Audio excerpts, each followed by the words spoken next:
multe de jucat. Bine, dragă, fă așa cum te-ai gândit. Lasă cartea, mergi la joacă, să nu zici că te-am oprit. Uite, fac și eu așa ca tine. Nu pun masa, nu gătesc, îți dau mâine de mâncare. Astăzi stau și mă odihnesc. Dar, mămică, azi mi-e foame. Până mâine nu poți sta? De nu poți, fetiță dragă, vezi că nu-i din vina mea. Dacă plec de joacă, să ne mai lăsăm.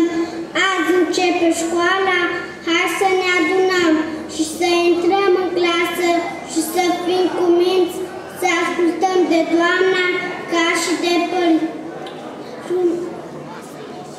Frumoasă și mi-e dragă uniforma ce-o avem, bucurii de ea ne leagă, că de școlari suntem.